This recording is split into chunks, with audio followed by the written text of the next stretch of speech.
Turn to pick. All right, welcome back, ladies and gentlemen, boys and girls. We got game number 3 coming at you here in this best-of-3 series. So, final game, Vega Squadron. NaVi going to find out which of these teams moves on to the playoffs and which team will be eliminated here in the Summit 7 European Qualifiers. I'm Breaking CBK, joined by Z-Rock once again. 10 seconds. This is it, and we're going to see a Monkey King coming out from NaVi. So, already a little bit different of a start, actually. Excited for that one here, Z-Rock. Yeah, I really am. Reserve time. Sticking with the TB ban, but they do shift it up. When you lose a game, usually one hero from the last one tends to fall in the first phase bans. It will be Darkseer falling on the axe this time. And Vega going back to the Warlock. Can they change the O2 curse? That's the plan here. You know, it's as you mentioned, he's 0-2 in the series. I don't know if that's necessarily been the cause of the losses by any means, but Vega Squadron is going to make him priority this time around, though. And I know you're kind of talking about the end there, and perhaps he is a little overhyped amongst teams. I do agree. However, at the same time, he still is a strong support. So I'm not too surprised to see Vega Squadron going with him as heavy priority here with that first pick. And, you know, just about getting that also synergy, the follow-up to the Chaotic Offering, I think, is a key as well. If you kind of just get more single-target focus, I mean, that could work out. But, you know, really seeing that Wombo combo come out is a thing of beauty. So yeah. And while NaVi had the idea of it last game, the goal was to get the Chaotic Offering into an Overgrowth, and then Dendy just goes ham with a bunch of spells and throws a ton of damage into it. But Dendy kind of fell behind in the early game, went a very defensive itemization, and struggled to get damage off on multiple heroes and get that burst out there. Now, I do want to point out Abaddon has been totally absent from this series. I still think it's a premium offlaner and has been, for the most part, ignored. So with NaVi picking up something with a bunch of CC already between the Tree Dance, Primal Spring, Boundless Strike, I'm wondering if we won't see that come out of NaVi. It's super strong. You've got some CC and one support already, so you don't necessarily need it from the offlane role. I would personally like to see it come out just for a bit of change of pace. Yeah. Well, we'll see if that's something of interest. But, you know, the fact that the hero wasn't even referred to in both of the first 2 games is distressing. It's like, I don't know if he's going to be seen here right now. Maybe just either team is the most comfortable with him, but he is a very popular one across the board, so that would be a little bit surprising to see just completely left out. But yeah, NaVi is going to be what you expect to be the offlane choice for them. So keep up some. Yeah, I mean, it more than likely will be. Batrider. Okay, so teams are kind of figuring out how to use Bat again. They're figuring out that you need a lot of damage on the back end of the lasso. He's not going to win his lane like he did in the Batrider Hell era where he was winning tri-lanes by himself. But he is still an effective offlaner, especially provided that you can get the lasso on the Warlock pre-offering or on the mid laner, something important. You just got to make it so that you have enough damage to kill whoever you lasso. So I'm expecting something fairly high damage coming out of NaVi. And what that's going to be, it could be a number of things. I'm still kind of baffled. I would say Dendy Shadow Fiend is a strong potential here. Pairs well with the Monkey King in just setting up zone control so that he's a little bit protected and can maybe get off a good Requiem. A lot of bursts to just try to shotgun down a lasso target, especially in the early game with the Shadow Races being super strong. So definitely look towards that. We usually see it go away in the second phase if something kind of says, hey, they may Shadow Fiend here. The downside to that is it'd be extremely vulnerable to Tusk. Vega, we saw Tusk use super effectively at the start of the first game, but then kind of just got outpaced. Vega picking up the LC, though. This was NaVi's ban the first 2 games. This is the one they swapped Darkseer out for. So we'll have to see. They kind of got premium picks in the Warlock and the LC here. And now the question is, can they form a coherent team around it? Yeah, you know, the Tusk pick, I'm kind of going back to that real quickly. He's been fun to watch with it. He is a good Tusk player, but they're 0-3 with this hero lately. They went 0-2 with it against Alliance. They ran it both in the first and the third game, which are losses, and then they ran it here in game 1 of this series against NaVi. So, you know, there gets to a point where I do think you have to kind of respect a stat like that And I don't think it's just coincidence that he's 0-3 in these last 3 games with them. What about the Warlock not winning a game stat? I mean, that's do we just respect that. See, this is one team running it over a 2-day span. I mean, the Warlock just in back-to-back games happening to be. And to be fair, Vega 2-0'd with the Warlock in the first series, so yeah, they did win with it. It just feels like a caster curse thing for me.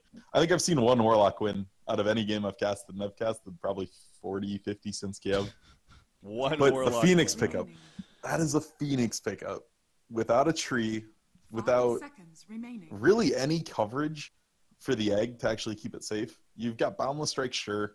You're not going to lasso someone to make sure an egg goes off. So this is the other idea. The last time we saw Phoenix picked in one of our games, I remember mentioning this. The idea is you just dive in, you supernova, and you understand you're going to die. You understand you're not going to get the egg off. But you want to put them in a position where if they kill the egg, then they're sitting on top of Wukong's command. They're sitting on top of Firefly. They're taking so much damage they can't win the fight. And that's going to be the question is, can NaVi draft enough zone damage and enough burst that if Phoenix dives in and eggs, can they kill people off the back of it? Yeah. And Weaver is a very good pickup in both a Phoenix answer, because it can kill the egg very quickly with Geminate, as well as the time-lapse being a nice recovery tool just to say, oh, I got caught. Let's fix this. The actual hard CC out of NaVi right now is not the longest durations. Boundless Strike only 1.6 seconds. Sure, you have Lasso, but Weaver's going to be going Lincoln's first or second item, and makes it very, very difficult to get a Lasso off on a Weaver before he time-lapses or even just Shikuchis and runs away. That's going to be the plan here. So NaVi kind of focusing more on that side of things. Again, having that lock that we stressed in that first game as we saw, and well, there we go, actually. Storm Spirit was had free reign in that first game in the hands of Dendi because of the lack of lockdown on the other side. This time, it's already a little different. I mean, LC brings another presence, of course, but you could argue, you know, again, once he gets that Lincolns, he's actually going to be pretty mobile here in this game. So it's going to be interesting to see, again, what Vega's now final pick is. Going in that they need a middle option here, you figure now, with that to go up against the Storm Spirit. So will they get just a lockdown? I would say Lina's a very strong option. We know they play it. We know it's a very good matchup into Storm pre-6 especially, like insanely good matchup pre-6. The only issue is we saw Dendi just pop off in game 1 on Storm. And all of your lockdown, once Storm hits 11, is too slow. Dendi can actually ult away from any of the skills that are currently on Vega once he has level 2 Ball Lightning. So we'll have to see. Even Blink Duel is actually not that fast. If Dendi has quick enough reaction time, then we'll be in okay shape. Yeah. Now, I will say this is one of those situations where if this was a LAN environment, I'd be saying Storm is more likely to do exceptionally well. But they are playing from their respective countries on the Luxembourg servers. They're not a zero ping. And that does pose a bit of an issue if you're trying to react on somebody like Storm. It's kind of an interesting idea right there on that topic real quick. It's the idea that online you could argue you're going to play, maybe your strategy could change a little bit because of said heroes as you're going out with the Storm Spirit, you know, where that reaction time is that much more important. Puck, Slardar, and Rubik, probably the 3 biggest heroes that on LAN go up like an entire tier list. Yeah. Because when you're playing on zero ping, Puck is just disgusting. He can dodge so much with phase shift, combo into things a lot better, buffer blinks out of phase, and just a whole bunch of crazy stuff. Rubik for an instant spell steal is just insane. So yeah, the ping actually is something to think about during drafts, and there's a reason certain picks are picked more often at LAN. Lycan, the final pick here for NaVi. We're going to see Lycan again. I'm liking the Lycan. I'm coming around to it. It depends on what he does here. So I'm more of a fan of the skip wolves entirely Lycan that we've seen some teams start doing. Mm-hmm. Yeah, they can be a great scouting tool. They can give you a lot of info. You already have Monkey King for that. I would like to see him just go the brawly, Max Howl, Feral Impulse to survive the lane. Like, just come out with the ultimate right at 7 or 8 and just try to tear through everything. Yeah, it's been fun to see that build. Again, the idea of the Howl, too, as far as the synergy for the team is so powerful. And this goes back to, you know, what I do bring up with the Lycan whenever we happen to see him is where it's Not that, again, Hell in general on any hero is going to be very useful. It's going to be powerful for the laning phase. It's just going to be a good ability. But do they have a hero that really can benefit from it with the right clicks? I mean, Storm Spirit definitely does a fair amount of right clicking, so there is that. But, you know, outside of him, I guess Monkey King, you could argue, is going to benefit it from as well. But they're off-laners, not necessarily. There's the Lina, as you did point out. Sure enough, coming out here, so. Yeah. Bring this guy to a panel. He's best draft analyst 2017. This is a pretty obvious pick. It is so strong into this Navi lineup. It tears through Phoenix Egg with Fiery Soul. It should body Storm Spirit without a ton of help. And if you look at the help, right, it's going to pretty much be on Monkey King trying to just beat Lina with his bat. And I don't know if that's going to stand up to Tusk. Like, Seema put a ton of pressure on the early game. Actually did very, very well in game 1 on the Tusk in the first 5-10 minutes. 10 seconds remaining. Well, this is going to be it, guys. Game number 3. Again, elimination game for both of these teams here. Backs against the wall. Who will move on to face another CIS team in Empire in the playoff stage, and who will be done here? Well, we're going to find out here. Coming up next year as the game loads in. Again, the playoff stage, by the way, too, it's kind of a reset of sorts in the sense that it's another double elimination phase, actually. So it's kind of, you know, nice to get to that point and then kind of have a breather of sorts, but only one of those 4 teams then advancing on to the main event, of course. That $100,000 Summit 7 land coming here, so. Yeah, and just to kind of give a little background on the way Summit is as a tournament, right?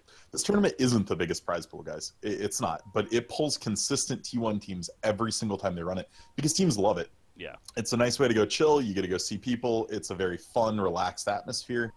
And they try to carry that atmosphere through everything they do. There's a reason we're rescheduling our games here, that we're moving our schedule around. They want to make this a relaxing break from the competitive scene for the players while still giving you guys a great tournament. And I'm not endorsed by BTS to say this. I've just watched every summit. I love the environment, the way they're throwing random players on the panel. Yeah, it's a lot of fun. It's definitely one of my favorite tournaments of the year. So there's that selling point for the players to be interested in as well, but it's still $100,000. Like, that's still actually a fair amount of money.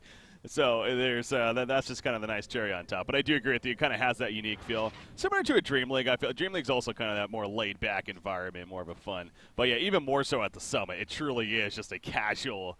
You know, anyone that's watched it before knows it's in the house of theirs, and they're just literally lounging on the couch as the casters, and you're just hanging out all the teams at the house there. So it's a fun event. Yeah. You got the invited teams, Virtus Pro, VGJ actually, and Secret was recently announced here. And then Clutch Gamers out of Southeast Asia actually qualifying, the first qualifying team so far. That's a team, by the way, that's on a tear lately. They're things out of Southeast Asia over there. I'm going to be honest. I've never seen any of those players, really. Gabby, I've heard the name a few times. I've seen him when he was on Execration was the big one. But for the most part, like, relatively unknown roster. Yeah. For the people that follow the SEA scene, you're probably going to flame me. But as far as what I've seen, yeah, they've just been a bunch of guys that grouped up and on a tear. Because that was not an easy qualifier by any means. No, I've been stressing lately that I think Southeast Asia is raising up quickly as far as becoming a very, very good contention of teams and a difficult region at that. But anyways, we see General right here. He's got this ability called Firefly. He's like, yeah, I don't care. I like this ability called Mischief from Monkey King. He's running around as a baby Pudge courier. Where is he?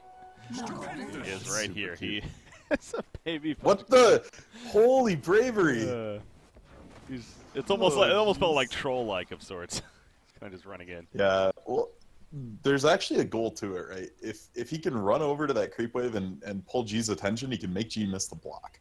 And that actually matters a lot in this matchup, in getting Dendi. Yeah, because look at Dendi's block here. It was so good. And now he has hill advantage. So this gets some of the early pain away from Dendi, getting him closer to bottle relatively safely. G doesn't want to let him, though. Oh, missing a creep because of uphill miss. What a shame. Oh, boy. Well, G versus I'm not getting into that tangent. Dendi, yeah, no, we've had that conversation before.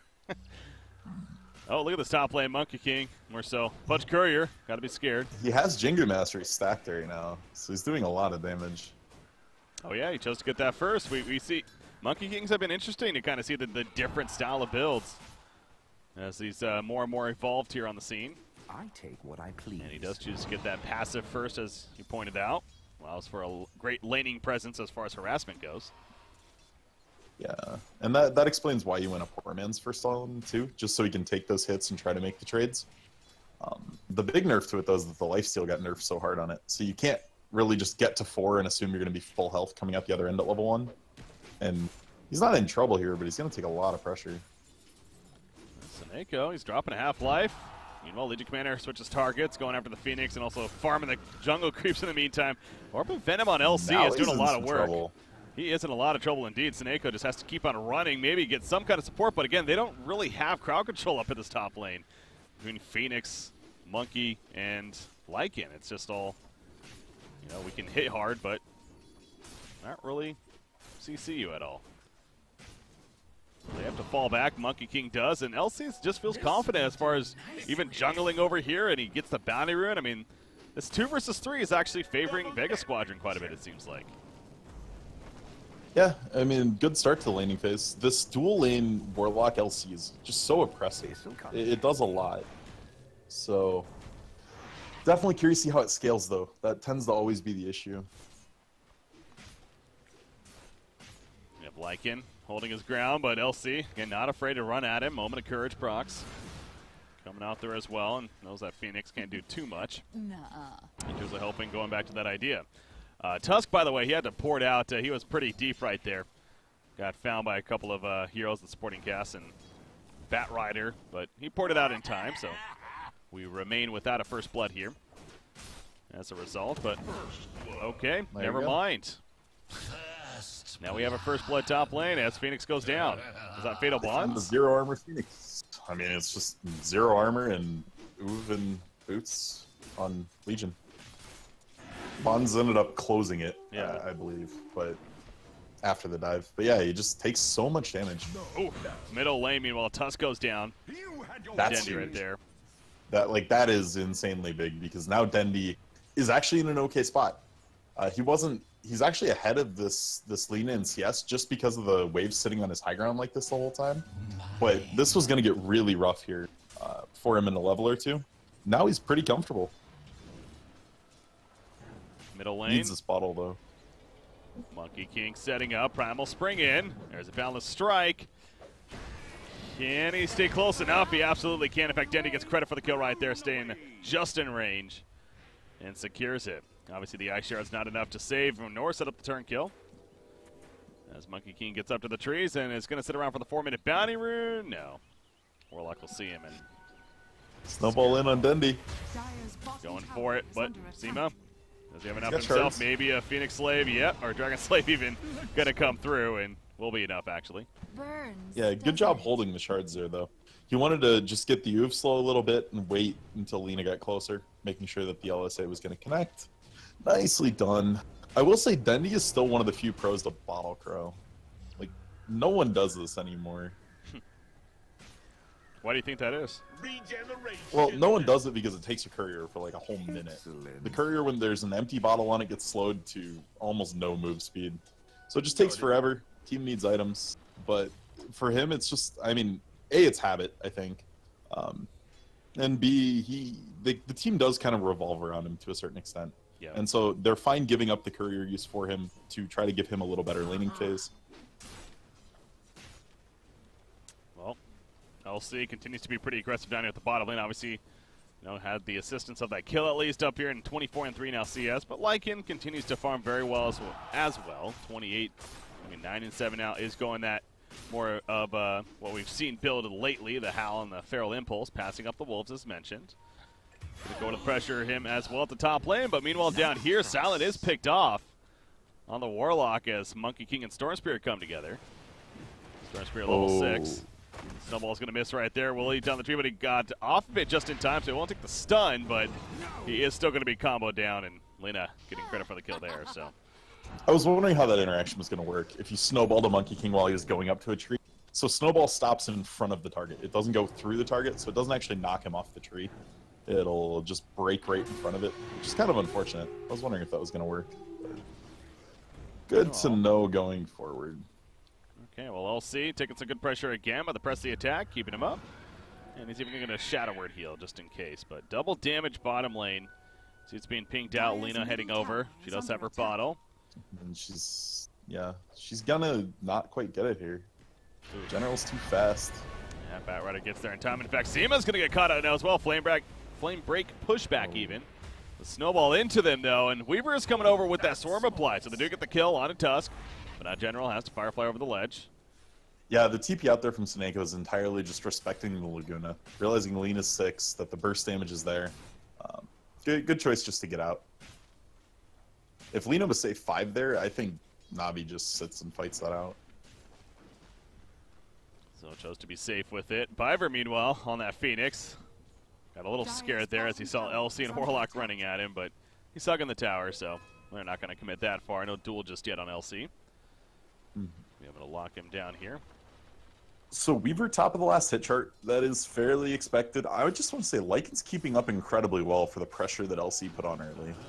Only 4 CS down. They are going to make a dive in on him. Shapeshift committed, but Biver in trouble. Yeah, Biver goes down pretty quickly right there, underestimating even the damage return. However, they will still be able to chase down the LC, so basically almost plays kind of a bait of sorts in the long run. Still a favorable trade, but... It's a bait, it's NaVi favored. He still gave up a kill to an offlaner in a 1v3. Yeah. That just never feels good. Dire's bottom tower is under attack. Second time they've been able to get that kill onto the Phoenix again. So it's plenty I'm just wondering at what point this Phoenix is going to do anything. They're not giving him a ton of pull experience. They're not giving him a ton of levels. And it's going to be a long time before Egg comes online. Like, we're probably looking 12, 13 minutes. Well, 8 minutes into the game right now, so another rune's going to be spawning. So he manages to get this one. Monkey King versus Warlock now middle lane. That's a different matchup there. They find themselves leeching some experience while the actual mid heroes are elsewhere. Storm Spirit currently jungling, and Lina, he's smoked up heading towards the top lane again. Has that Laguna Blade. Level 4 Dragon I don't know Slave. if they're going to be expecting Denny to be this close, but Denny's turn potential is very low without the Monkey here. Oh, he gets the duel off, though. Laguna Blade, I'm sure, going to be committed to this. Is it going to be in time, though? They do not get the victory. Will they even get the kill? Pycat remaining alive. The How comes out. Not enough to survive, but they will buy the turn kill time. As you mentioned, Denny happened to be nearby. Ports in, gets 1 kill. Going to go for another. Lina, though, going to try to take out Phoenix in return. So support for support, eye for an eye. Yes, Denny will finish the job there on the Tusk. So it ends up being the 1-for-1 at the top lane, bottom lane. Bot, yeah. He should be good. Yeah, the Weaver built a ton of early game. Full Aquila, full wand, a raindrop. It's very, very hard to bring this Weaver down. Yeah. And he does have that time lapse just in case, so going to be fine he here. Has mana. He's a little low in mana. All right, I like this much better. You give Biver mid lane, get him 6. You need this egg online. Like, Phoenix is so level dependent, and it's been suffer for him in the top lane. Yeah, so they're trying to leech that experience. We've seen this happen in several times. I mean, again, the fact that Warlock's here too, also trying to get level 6 ASAP. He just chosen not to get the upheaval earlier on, by the way. I haven't been paying attention to that in this series necessarily, but again, I've noticed that several series as of late, we've seen Warlocks maybe even level up that upheaval or at least get 1 point in early, but... Neither of them had it by 7 last game. I didn't take a look as to what point specifically they got it, but yeah. I know last game it went max bonds into max Shadow Word, so... Got 3 points in Shadow Word already. Looking more for the sustain. Lycan has the Mask of Madness pattern at least. Almost there. It's that, You go the patterns, you don't need to use the courier later. You can just grab it from the side shop. True. Tuski's going to make it out of here before they look to get a good jump on him. They want to go. Like, he's trying to find a way into the Phoenix. Yeah, it'd be pretty risky, though, especially, again, with Denny nearby, level 10. He's ready to react if need be, so not going to be the case there. So going to go over to the Bounty Rune. Well, actually, Batrider's going to pick it up, but Batrider level 8, almost level 9, actually, and he's almost got his, in fact, he has his drums finished now. Going to be delivered. She's going to get the drums here. So the drums are, if you feel like you can do something in lane, you can kind of oppress the game a little bit. So I would expect him to rotate out of this Weaver lane, because his skill potential is almost 0 on it. A rotation into mid here once he grabs these drums could be huge. Chaotic offering in response. Nice path right there as well. Blocking down Pycat and the Laguna Blade. to finish the job. So the Ice Shards of Tusk right there doing a great placement, kind of stutter stepped him. I mean, even though he's so fast, doesn't matter if he's being blocked in. Now with the Chaotic Offering, enough damage to get the kill, and they're going to use this Warlock Golem to now push that Tier 1 middle tower. Yeah, if they get the Tier 1 and a Lycan off the first Golem, that's incredible. That's everything you could ever hope for out of a Warlock at 11 minutes into the game. Navi's not ready to give this up, though. No. I mean, Lycan is back up. He wouldn't have Shapeshift, though, for 70 seconds. That's kind of key. He does have Howl, however. Going to pop it right off the bat. Supernova in the back lines with that Wukong's command. But you see the Radiant team. They're just full-on retreating right here, or attempt to do Flame Break. We'll push back a little bit. Warlock is going to get picked off. As a Sunray coming through as well, trying to heal them up. But now the tool's activated. Then take out Storm Spirit. It's a 2-for-1, but killing Storm Spirit is pretty big. General's also getting low. Fatal Bonds spreading that damage. Down goes Monkey King, and down goes the Bat Rider as well. A 3-for-2 is how to land, and definitely much more important heroes killed out by Vega and Piper. One. He was at one. Wow. Yeah, it's regenning now, but one life surviving there at the end. Radiant's middle tower is under attack. Oh, they chose to try. Yeah, you gotta try. More so Navi in that fight, and Shapeshift isn't up just yet either again, and now Pycat being found. Here we go, Seneko, though, going to assist. You see the snowball activated, though, from Tusk, simply trying to help him survive and also still set up this kill. But the Sigil, maybe to slow them down enough, not going to happen. He will eventually get picked off. Meanwhile, G, he's dealing with this Bat Rider. He goes down. The Laguna play not enough either. And so Lina gets picked off, and Navi actually almost having a last laugh moment here. All right, that's a one-word fight. Howl. Like, jeez. The extra HP gain, that damage, they just chunked everybody in that fight. That was nuts. It's nighttime, 50 bonus damage, 400 bonus health, kept Pycat alive and allowed him to basically 3-shot the Tusk. Strong ability, man. Especially this early on in the game, yeah. It's the plus 50 damage across the board is insane. Yeah, it's really nuts on Bendy. As soon as his Bloodstone comes online with Max Howl, Storm needs mana regen to do his stuff, to be Storm Spirit. But if you add damage into it, his ganking power goes up so much. Like, the Lina is definitely solo killable from him as soon as that Bloodstone comes online. You just howl and chunk him. Shapeshift committed bottom, though. Yeah, they want this kill on Warlock. He has a golem. Unless he has TPs coming in, though, not going to be worth it. So, yeah, he'll just accept death. The sound going off right there, but I think there's just a bit of a troll at the end. So, nice find from Navi again.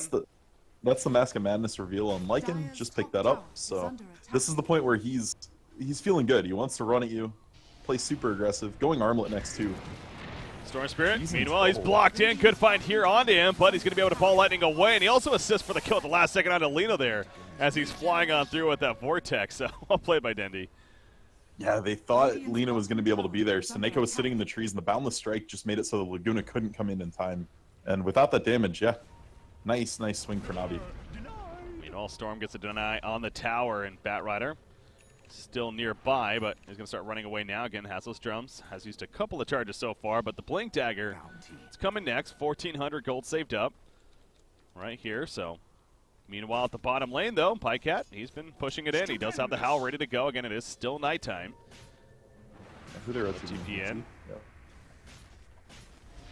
Off the Mask of Madness. He's going to take some damage here from Lina. Meanwhile, at the top lane, it looks like General does go down, but keeping it on the bottom lane, Lina. Is she dead for sure? One more attack. Yes, she is. Legion kept the port. Oh, jeez. Too strong. Yeah, he still went in. Really wanted to save I thought they were just going to stand there and oof slow him right away to start that. The duel is still down. But, yeah. Huh. Playing a little reserved on the Navi side. A little rarity for them. To be fair, could have been more ports that they just didn't see. Could have been. Seneko could have gotten up in the trees and looked, though. So they are going to bring down the T1 bottom here. We've got Aloha Dance trying to chip away at the top tower here. Oh, and he's lassoed. Lassoed backwards. Now Phoenix, though, has that Supernova going down. It's not going to hit, though. Does a good job of Shikuching on out of there. And he'll manage to survive, so yeah, good attempt between the Navi players there. Imagine if you could force staff the egg. That'd be so insane. To move it, yeah. That'd be interesting. General, they're going to go on him now. Swarm applied. Here comes a Walrus Punch. Fallout from Tusk. Although the Sunray heal is doing a bit right here. It's going to be enough to save him. Absolutely not. Winner for the LC in the end. And It did just enough to get Afterlife into Duel. That's true. Hindsight probably didn't want that. Radiant's bottom tower is under attack. Oh, that's another victory for LC. That's a second win already. Not too bad. Take a look at the net worth here. 6,900 net worth for Dendi here. Leading the charts is the Bloodstone. It's on its way. As soon as he buys it. Well, he's still got to get the energy booster, I guess. Yeah, with the power. Getting very, very close.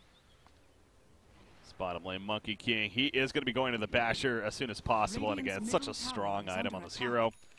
That Wukong's command synergy. You can tell he's feeling good. Like, he just sees G and starts pinging, like, let's go, let's go, let's go. Gotta kill him again. Like, G's had 4 deaths. Yeah, 6 kills. Done very, very well. But just feels like has been getting shut down the last, like, 3-4 minutes. Do they see Seneko here?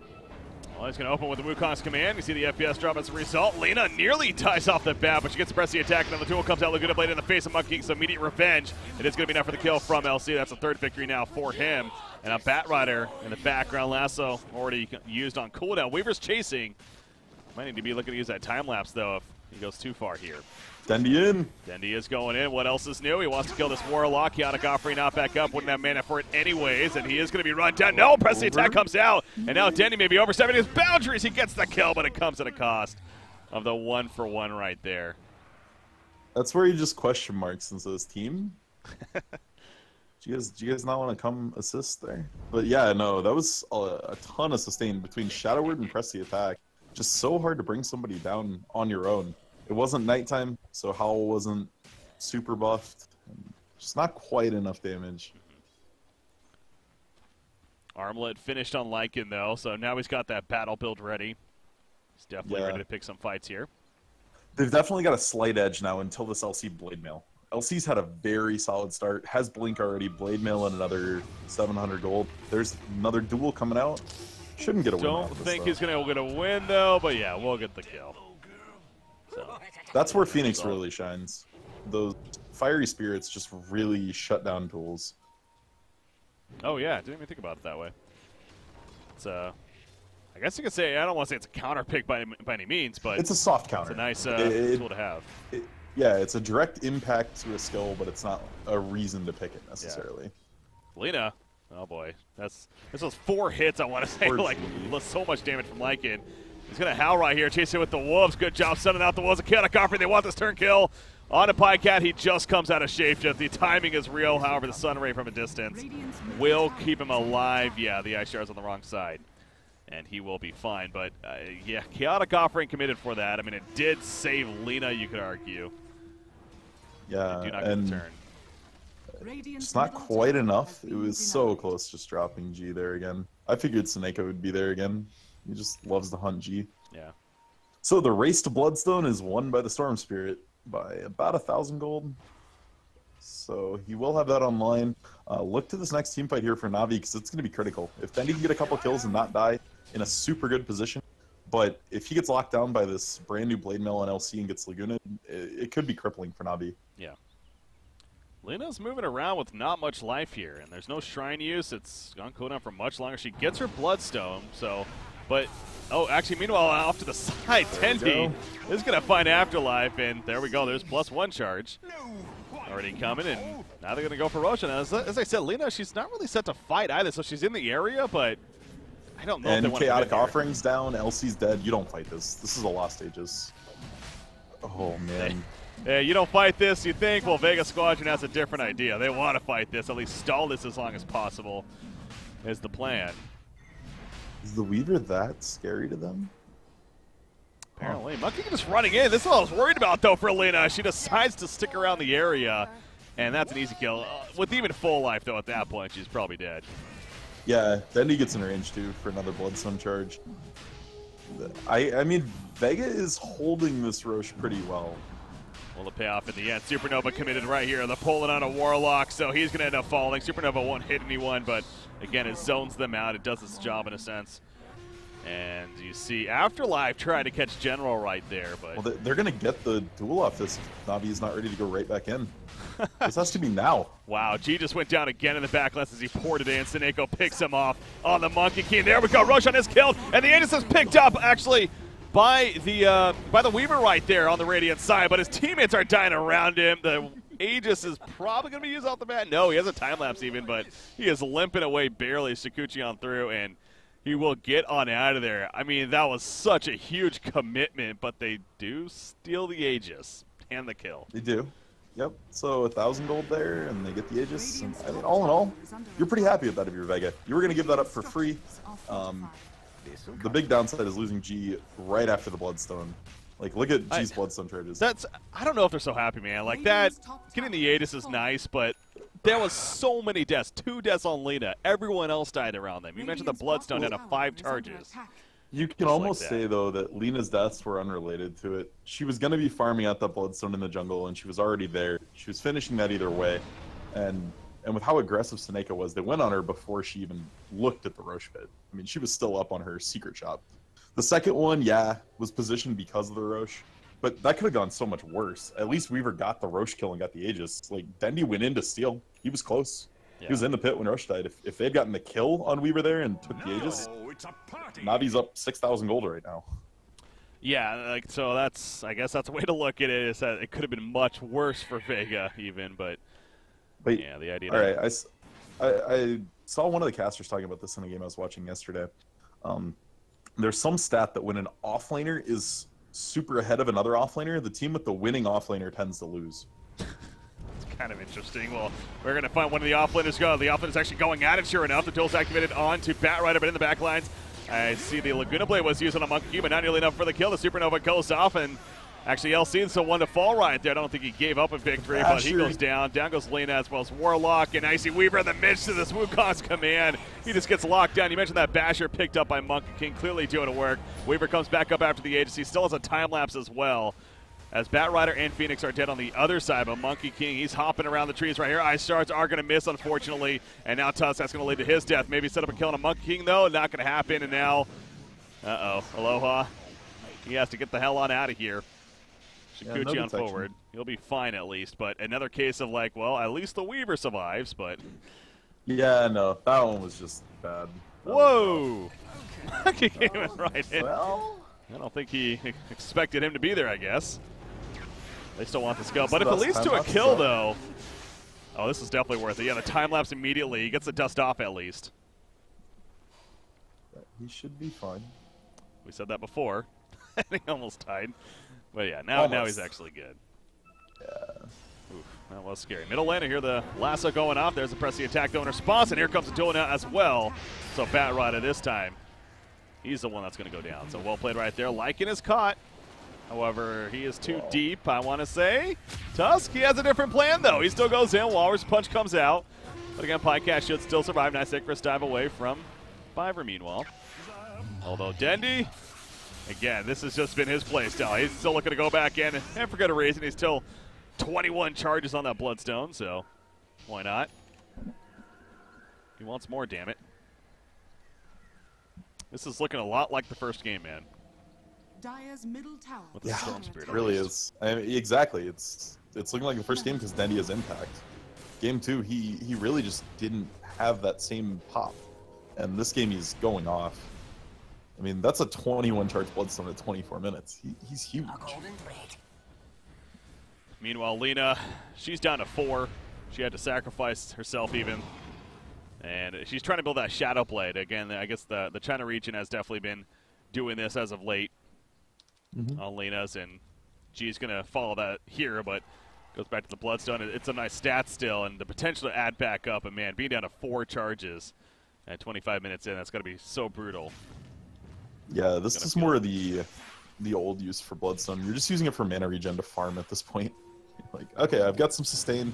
Let's go farm the jungle, get to 2 or 3 more items. It's just, what are they going to have to be for this to matter? Like, BKB helps, but there's still Wukong's command bashing you like crazy. There's still Lasso. Like, the Wukong command there was the fight breaker for Navi. That fresh basher just did so much work. Meanwhile, Lycan, he gets out of the jungle as they're smoking in. He has a Shadow Blade now himself. Both teams are smoked. Here we go. Another fight to be had. LC, he did not get the tool off, though. In comes the Wukong's command. Zoning them out completely. Supernova's put down. He stumbles into it, though. Uh-oh, that's not the plan. LC goes down, and so does Tusk. He was just simply trying to help them keep them alive, and then Lena was picked off. Against Seneko, I feel like Seneko's hunting G this game again. Oh, yeah. The whole time. Picked him off throughout all that. Yeah, the two big traits in game one were Dendi getting big, getting a nice early Bloodstone and keeping it, and Seneko actually having impact as well. Game one on the tree, he was super effective. The Blink Dagger came out insanely early, and with the Tranquil's Blink, just set up so many kills for Dendi. And this game, even more impact. Just made G's life miserable post like 15 minutes. Oh boy, Warlock chaotic offering is up, but unfortunately, well, he had a kind of a window right there, but again, no one else really nearby yet.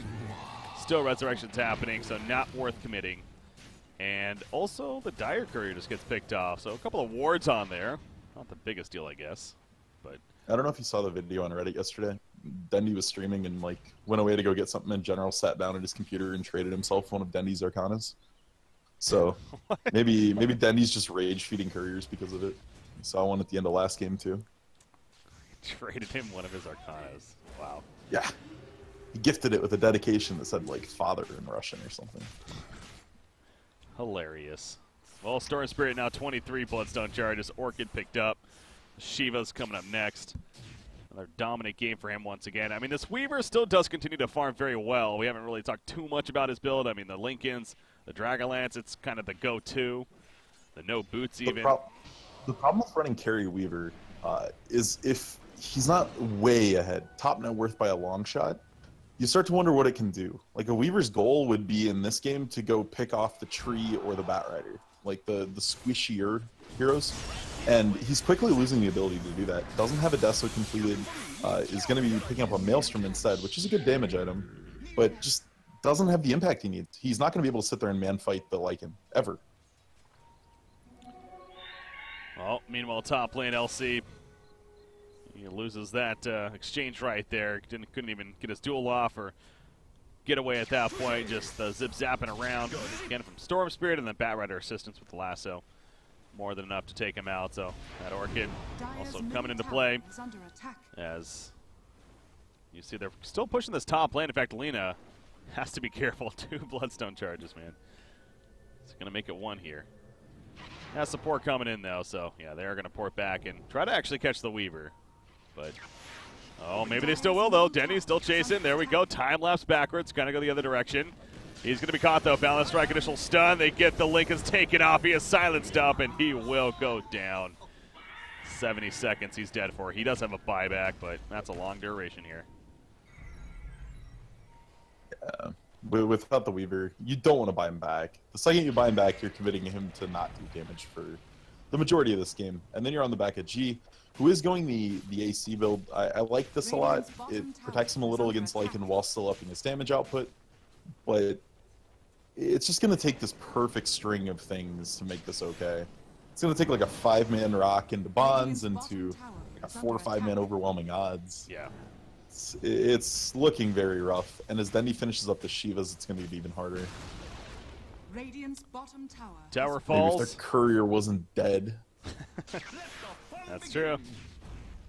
Probably would be able to finish it here, but no, it doesn't have the gold for it anyway, so courier does come back up, though.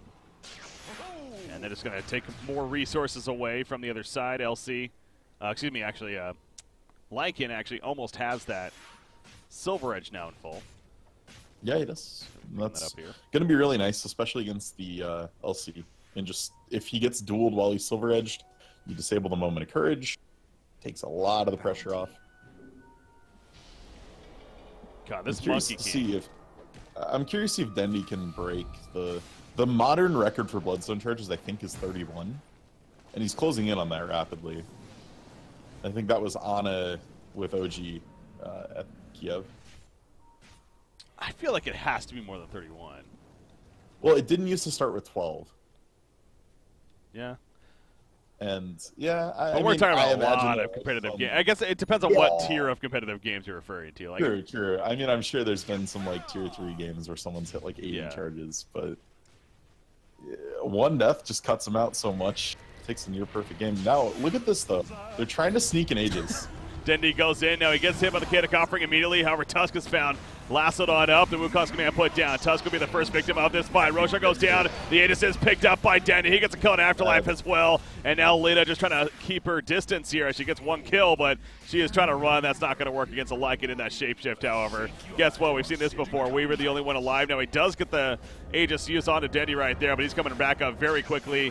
Time lapse is ready to use and will not even come into play as he skitters on out of there with Shikuchi. So Aegis at least gets burned right off the bat, but yeah, the Vega Squadron, they do have to take risks, so but it's and they had the rush pretty low. I mean, Dendi with a good job of just hard initiating into it and forcing Vega entirely off the rush. They knew if they finished the 1000 HP Roshan, fight was already over.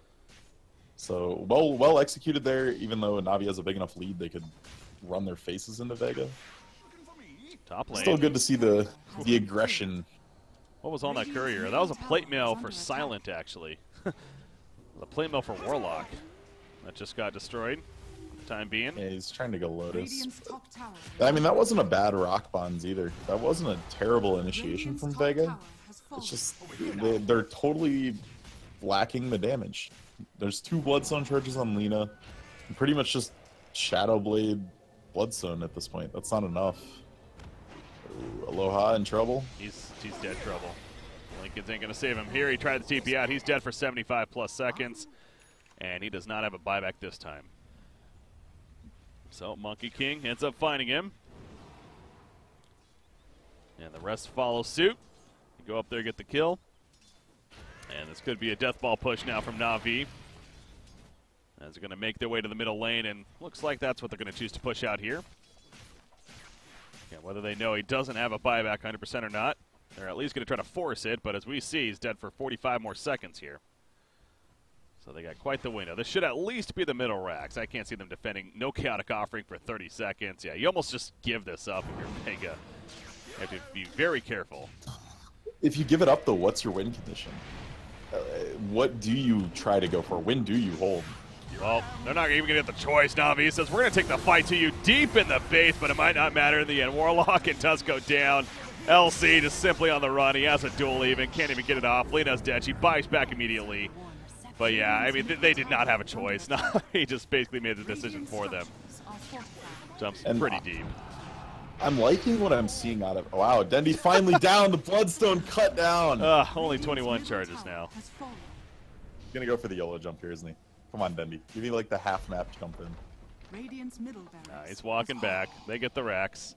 You know you want to. You know you want to turn this. If they chase this, they got to be really careful about that potential. Yeah. Oh, look at Seneca hiding. I'm liking what I'm seeing out of this NaVi roster. There's glimmers of hope here. They have multiple star playmakers on this. Pycat was doing a lot of work on the Lycan. Dendi is trying to make plays himself and doing it very well. Generally, then it will get aggressive when he feels like he can. So I'm liking what I'm seeing here. It's just I'm hoping they can piece it all together into something coherent against more. Not to say that Vega's not a premium team, but international competition. We all want to see some sort of a rise of NaVi again. It's just a legacy. We want to see the dynasty back. I've always been a fan of Dendi. Again, never been a caster of sorts until much more recently, but always been a watcher of Dota 2. And obviously, Dendi's just a lovable guy. It's hard not to like. Just for the success of him alone and the team, it would be fun to see. I agree.